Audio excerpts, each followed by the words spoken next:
नमस्कार, inspiring talks bye Mahendra Joshi के इस एपिसोड में आपका स्वागत है। आज हम बात करेंगे थोड़े से बेसिक कैरेक्टरिस्टिक फीचर्स की, बेसिक क्वालिटीज की, जो कि जरूरी है पब्लिक स्पीकिंग के लिए। दोस्तों, हर बंदा चाहता है, हर व्यक्ति चाहता है, हर पर्सन चाहता है कि वो लोगों के सामने अपनी बात को उसी प्रभाव के साथ रख पाए जिस प्रभाव से उसका रखा जाना जरूरी है। पर क्या वाकई ये प्रैक्टिकली पॉसिबल हो पाता है?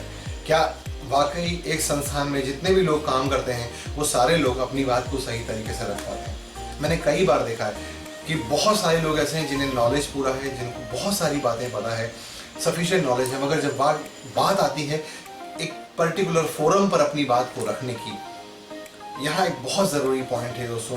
बहुत सारे ऐसे छोटे छोटे बिंदु है। मैं मानता हूँ कि C is directly proportional to K। Confidence directly proportional होता है नॉलेज के। अगर आपके पास नॉलेज पर्याप्त मात्रा में है तो आपके पास कॉन्फिडेंस तो रहेगा। अब रही बात दो तीन चीज़ें दूसरी सोचने की।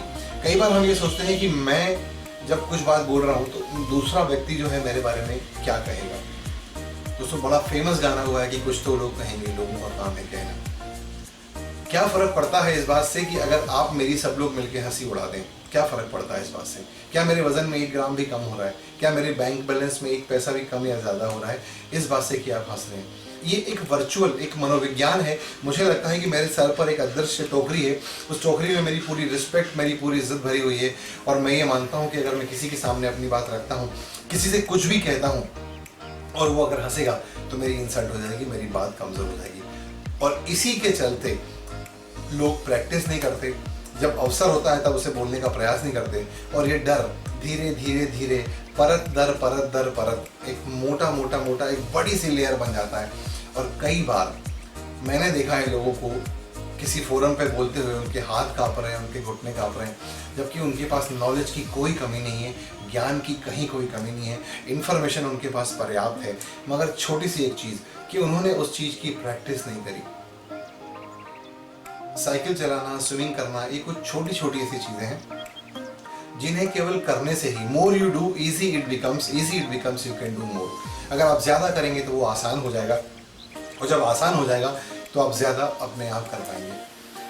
आप बाकी कुछ भी कर लीजिए। मैं सिंपल सी बात बोलता हूँ कि अगर मैं आपको 1 साल तक साइकिलिंग सिखाऊं तो स्विमिंग कितने दिन में आएगी? बड़ी हास्यास्पद सी बात है कि साइकिलिंग से स्विमिंग कैसे आएगी।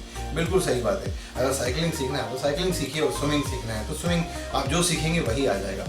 अगर आप डर को पालते रहेंगे तो पलते डर भी बड़ा हो जाएगा। प्रयास करिए, बोलते रहिए, पहले छोटे प्लेटफॉर्म पर, धीरे धीरे बड़े प्लेटफॉर्म पर। गलतियों की चिंता छोड़ दीजिए। हर इंसान गलतियों का पुलिंदा है। इतनी ज़्यादा गलतियाँ हम अपने जीवन में करते हैं, थोड़ी सी गलतियाँ और सही, मगर जब वो गलतियाँ हो जाएंगी तो बाद में वही गलतियाँ आपके विश्वास का कारण बनेगी। देखते रहिए इंस्पायरिंग टॉक्स बाय महेंद्र।